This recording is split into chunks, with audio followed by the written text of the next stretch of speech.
I mean, if I have one regret, it's that I said anything at all about it in 2019 because really shouldn't have done, because we'd only just started creating it. I don't know. There are various points where I thought, I think we're going to make a new album, and then it's kind of the idea, sort of like for various reasons, other things have happened, and the idea's been sort of pushed back. Hey everyone, welcome to another deep dive, this time into some of the iconic tracks from The Cure. Yeah, diving deep into some of those stories behind the music. Exactly. And we've got some cool article and some really interesting fan comments we're going to look at. So this will span their whole career from early stuff to later stuff. That's right, a real journey through the evolution of The Cure. Yeah. So let's jump right in. Shall we start with A Letter to Elise? It's from 1992. Sounds good to me. You know what's interesting about that song is its connection to Franz Kafka. Really? I did not know that. Yeah, Smith actually drew inspiration from Kafka's letters to Felice for the song. Wow, those are pretty intense love letters, aren't they? They are full of this longing and struggle to communicate, and you can kind of hear those themes in the song too. Yeah, now that you mention it, I can. Especially that line, words can't say what love can do. Exactly. It's that difficulty of expressing these really deep emotions, which is really a theme throughout Kafka's work. That's fascinating. And it's not just the lyrics. A Letter to Elise went through some interesting transformations over time. Oh, yeah, for sure. We've got that early version on MTV Unplugged, which is super stripped down. Then there's the single release, which has slightly different lyrics. And then it even popped up again in some of their later tours, each time with a slightly different feel to it. Yeah, it really evolved along with the band. Totally. And it's funny, even the B-side to that single, The Big Hand, has a cool story. Oh, tell me about it. Well, it almost became the A-side, but the drummer at the time, Boris Williams, wasn't so keen on putting it on the album. Really? Yeah. It's wild how these little decisions behind the scenes can shape what we end up hearing, isn't it? Absolutely. It's a reminder that there are so many layers to a song's journey. That's so true. Oh, and A Letter to Elise has been covered by some pretty diverse artists, too, from Aaron Sprinkle and Blink-182 all the way to Sensefield. Wow, that is a wide range. It is, right? Yeah. Shows how a song can resonate across genres and generations. Yeah. I mean, it's a well-crafted melody with universal themes. Absolutely. Speaks to the human experience, I guess. For sure. And that's probably why it keeps finding new audiences. Makes sense. All right, let's switch gears for a minute and talk about Why Can't I Be You from 1987. Oh, a classic. Definitely. It's been described as well, this is interesting, a stalker confessional disguised as a chart charmer. That's a great way to put it. It really is this intriguing paradox, isn't it? Yeah, like how does that even work? I think that's where Robert Smith's genius comes in. He blends this light and darkness so well. Think of it like a playful twist on I Want to Be Like You from the Jungle Book. Okay, I can kind of see that. You've got this super catchy pop vibe, but then the lyrics get a little, a little obsessive. Right, it's that contrast that makes it so interesting. Yeah, you get pulled in by the upbeat tempo, but then, bam, those lyrics hit you with lines like, I'll eat you all up or I'll just hug you to death. It's playful, but also kind of menacing in a way. Right. There's a definite edge to it. Oh, and musically, it's brilliant. Have you noticed Simon Gallup's bass line in this one? I don't know if I have. It's got a real Motown feel. It really gives the song that extra bounce that makes it so irresistible. I'll have to listen for that. Okay, moving on to Fascination Street from 1989. Another great one. Absolutely. Marks a shift for The Cure, I think. It does. They're moving more into that stadium rock band territory. Which, if I remember correctly, Robert Smith wasn't too keen on at first. No, not really. He's mentioned how they became this huge stadium act kind of by accident around the time of Disintegration. Oh, yeah. Disintegration, that's a whole other deep dive. Totally. But anyway, Fascination Street really embodies that shift. It's got that massive driving sound, and the lyrics touch on the excesses of rock and roll. Right. It's interesting how it became such a huge hit, despite the band not being totally comfortable with that level of fame. Yeah, sometimes the song just takes on a life of its own, you know? It does. Okay, let's take a break from the stadium anthems for a second and look at something a bit more lighthearted. Let's Go to Bed from 1982. Oh, fun choice. This one's about, well, let's just say it's about the pros and cons of getting it on, but set to this super infectious synth pop groove. And to think it almost never saw the light of day. Really? Yeah, it was initially thought to be too lightweight, but Robert Smith reworked it, and it ended up with this more extroverted, almost danceable feel. I can definitely see that. And those lyrics, perfect like cats, shaking like milk, they're so wonderfully quirky. I love that. It's that unexpected humor that makes The Cure so unique. Absolutely. Okay, next up is Burn from 1994. Okay. This one was written specifically for the Crow soundtrack, wasn't it? It was. That soundtrack had an incredible lineup of all the iconic 90s bands. It did. What I find really cool about Burn is how quickly it came together. Oh, for real? Yeah. Robert Smith and Boris Williams, who was the drummer at the time, wrote and recorded it in just 2 days. Wow, that's impressive. It's a bit like how they approached the Top album. Very spontaneous and creative. Yeah, a bit of a departure from their usual meticulous studio process. Right. Shows their versatility, I think. Totally. They could embrace spontaneity when they needed to. Yeah. All right, let's jump back in time a bit now to 1980 and Play for Today. Oh, another classic. This one's considered a turning point in their sound, right?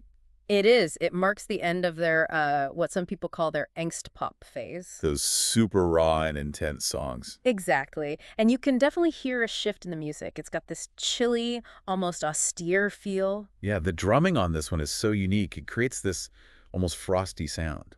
Interesting. And the title itself comes from a BBC drama anthology. Oh, didn't know that. Adds another layer to the song, doesn't it? It does. Yeah. So much depth and detail in just one song. It's true. Okay, what's next on our list? Let's talk about High from 1992. Oh. It's been called a Beatles-like anthem, and you can definitely imagine it being played to a massive audience. Absolutely. And High is a perfect example of the Cure perfecting that pop sound they'd been working on. It's actually plays right after Open on the album, which is a much darker track. Right. So you have this incredible contrast on the album itself, going from this heaviness to pure pop energy. It's brilliant. Yeah.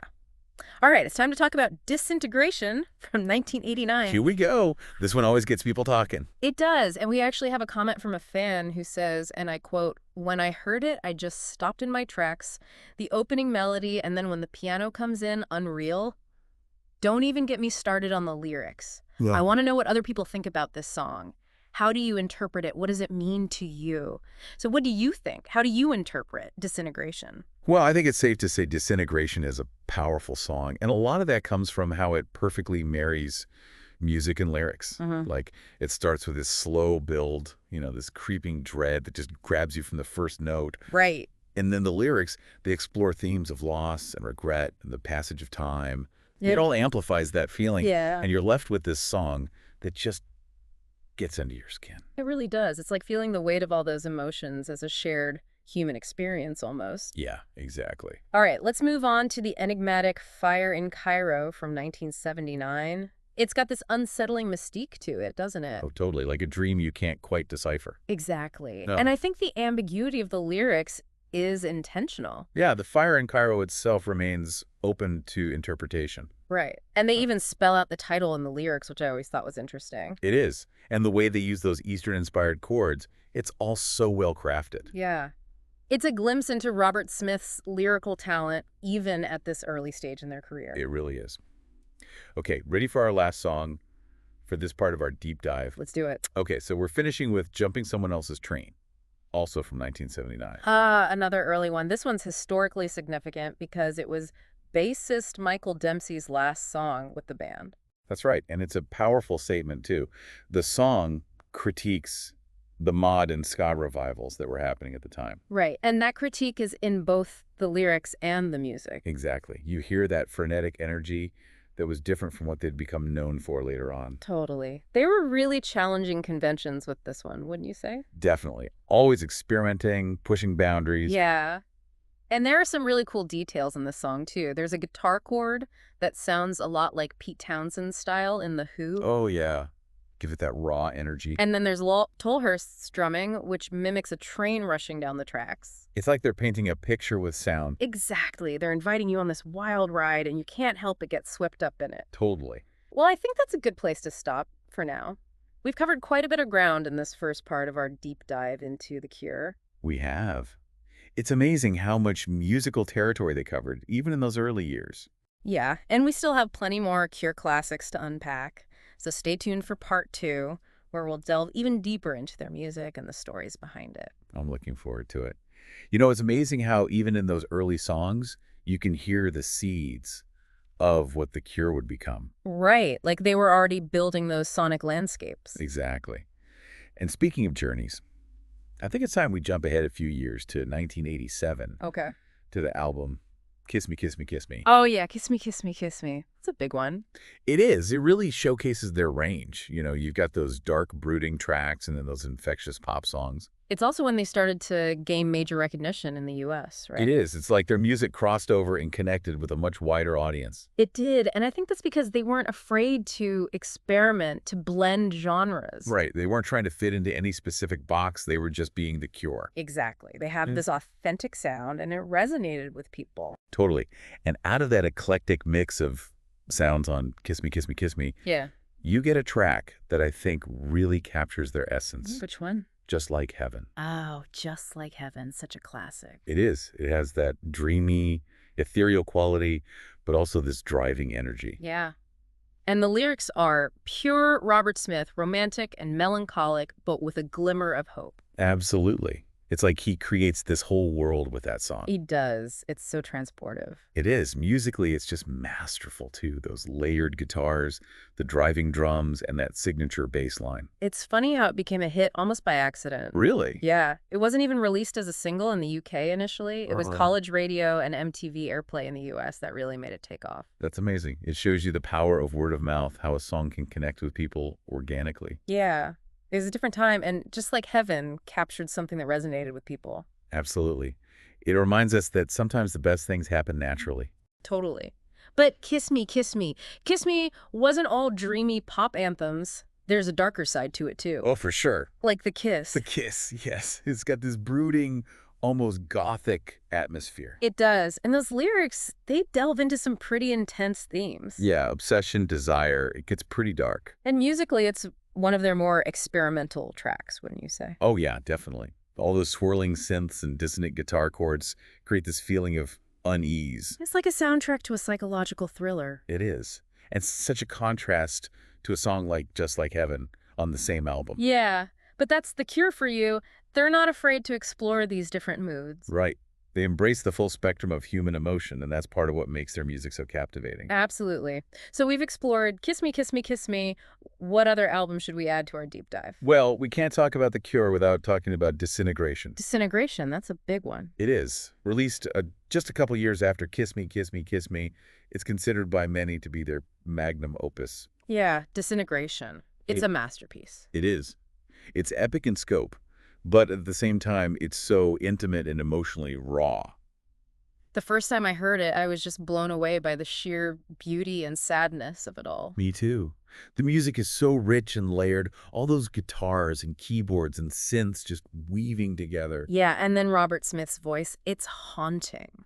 It is. It conveys this sense of longing and despair, but it's also so beautiful.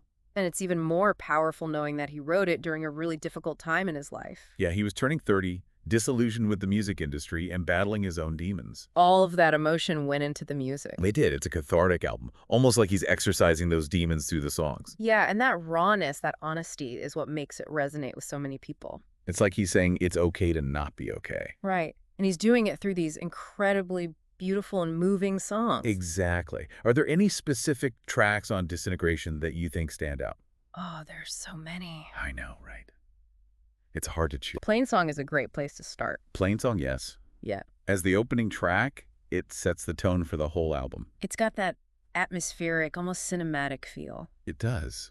And the lyrics about crumbling buildings and empty streets evoke this sense of isolation. Right, like a post-apocalyptic love song. It is. And then there's Pictures of You. Oh, Pictures of You. That one's heartbreaking. It is. It's about lost love and the pain of memory. The music is so gorgeous, too. It is. Those shimmering synths and the melancholic piano melody. It's a song that stays with you. And of course, we can't forget the title track, Disintegration. Disintegration, yes. An epic journey through loss, regret, and the fear of aging. It builds so slowly, and then it just explodes into this incredible crescendo. I know, and it almost didn't make it onto the album. Really? Yeah, Robert Smith thought it was too long and experimental. I'm so glad he changed his mind. Me too. It's a song that encapsulates everything that makes The Cure so great. Yeah. The darkness, the beauty, the vulnerability, all of it. The Disintegration, the song and the album, is proof of their enduring power. Absolutely. They created something that continues to resonate with people decades later. It really shows the power of music to transcend time. Totally. We've covered a lot of ground in this second part of our deep dive. We have. From the playfulness of kiss me, kiss me, kiss me, to the depths of disintegration. Yeah, and The Cure's musical evolution doesn't stop there. No, it doesn't. Stay tuned for part 3, where we'll explore how they continued to experiment and push boundaries in the years that followed. It's going to be fascinating. It's amazing how we've gone from those early post-punk days to the massive stadium shows and even that deep dive into disintegration. Yeah. And through it all, they never stopped evolving, never settled for just repeating themselves. It's inspiring, isn't it? Like they always wanted to push further, explore something new. Absolutely. So where should we go next in our Cure adventure? What era do you feel like exploring? Well, we touched on their early stuff in disintegration. What about the 90s? The 90s. Yeah, let's do it. Let's jump to 1992 and talk about Wish. Okay. Wish. It came right after Disintegration, which was such a huge album, both commercially and, emotionally. Right. It's always interesting to see how artists follow up a masterpiece. It is. And Wish definitely has a different feel. Oh, yeah, for sure. You've got that classic Cure pop sound, but also some darker, more experimental elements. It's like a mix of everything, I think it reflects where Robert Smith was at creatively. Yeah. He wanted to create something that felt more spontaneous, less burdened by expectations. Yeah, I can see that. Like he was rediscovering the joy of making music after the intensity of Disintegration. Right. And there's some real gems on that album, too. Oh, absolutely. Friday I'm in Love is pure pop perfection. It is. It's one of those songs that just makes you feel good. It does. But Wish isn't all sunshine and rainbows. There's a darker side to it as well. Oh, yeah, definitely. Tracks like From the Edge of the Deep Green Sea and End go to some pretty dark places. Yeah, they explore those themes of obsession and despair that The Cure does so well. It's that contrast, that light and shade, that keeps their music so interesting. It's true. And sometimes they manage to shift those moods even within a single song. Oh, absolutely. Like A Letter to Elise, for example. Yeah, A Letter to Elise. It starts off so gentle and then builds to this intense climax. It's like a journey in itself. They're masters of playing with dynamics, creating these sonic landscapes that just pull you in. They really are.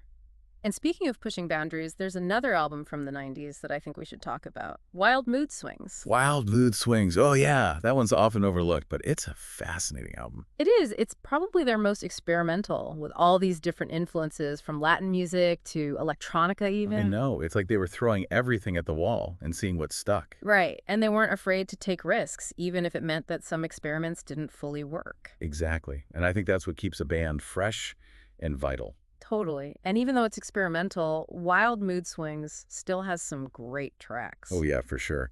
Mint Car is so quirky and catchy. And Want has that driving energy that reminds me of their earlier stuff. Right. And then you've got tracks like The 13th and Jupiter Crash, Right. which are much darker and more atmospheric. It's an album that shows just how much The Cure could do musically. Totally. They were always expanding their sonic palette. And Wild Mood Swings is a great example of that. It is. We've covered a lot of ground in our deep dive talking about their studio albums and how their sound evolved. We have.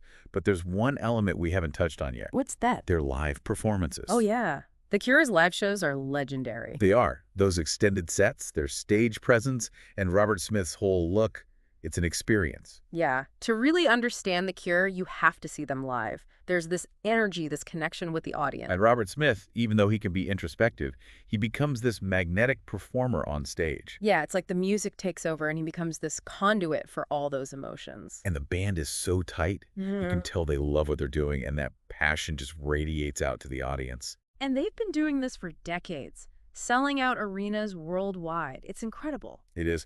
They're one of those rare bands that has managed to stay relevant for over 40 years. Yeah. I think it's because they're so sincere, so willing to be vulnerable and share their emotions through their music. Exactly. They invite us into their world, and we come away feeling like we've experienced something real. Totally. It's been amazing revisiting The Cure's music with you. Their work is so rich, and we've only just scratched the surface. I know. There's so much to discover. Well, we've explored their evolution, from post-punk beginnings to stadium anthems and everything in between. And their influence on music is undeniable. Absolutely. So for those listening, I encourage you to delve deeper into their discography. There's a whole world of sound waiting to be discovered. Yeah. Think about how their music has impacted you. What emotions does it evoke? What memories does it bring back? Music has the power to connect us, to make us feel less alone. And The Cure's music does that in a really special way. It does. It's been an incredible journey exploring The Cure's sonic landscape. Until next time, keep listening, keep exploring, and let the music be your guide.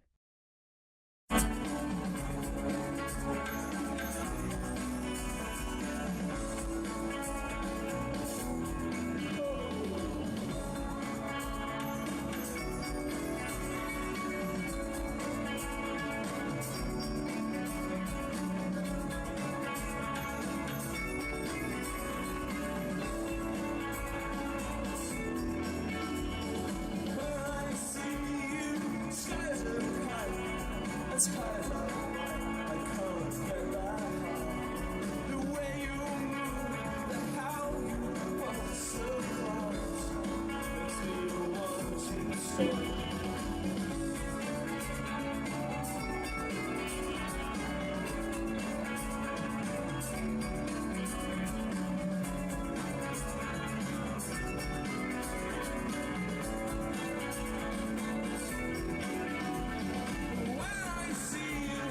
Sticky as lips, as lucky as tricks, I can't lick that far.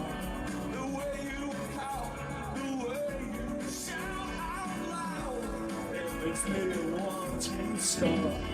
And when I see you, heavy as a girl, soon to the wall, imagine show, it makes me pull my hair out.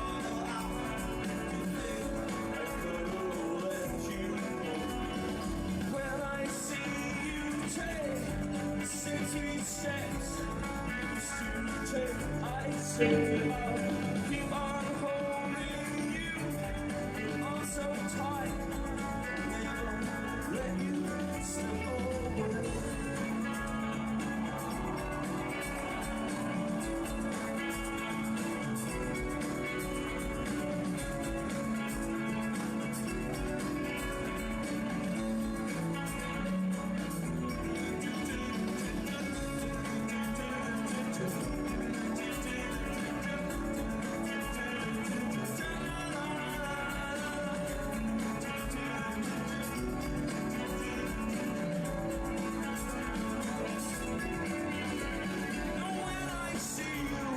As keen as a cat, as soon as that, I can't get that small. The way you fall, the how you fall, it makes me want to call you on. And when I see you, heavy as a girl, I sink to the wall, make believe. It makes me bite my fingers through. Do you think I could have let you? When I see you take the same sweet steps you used to take, I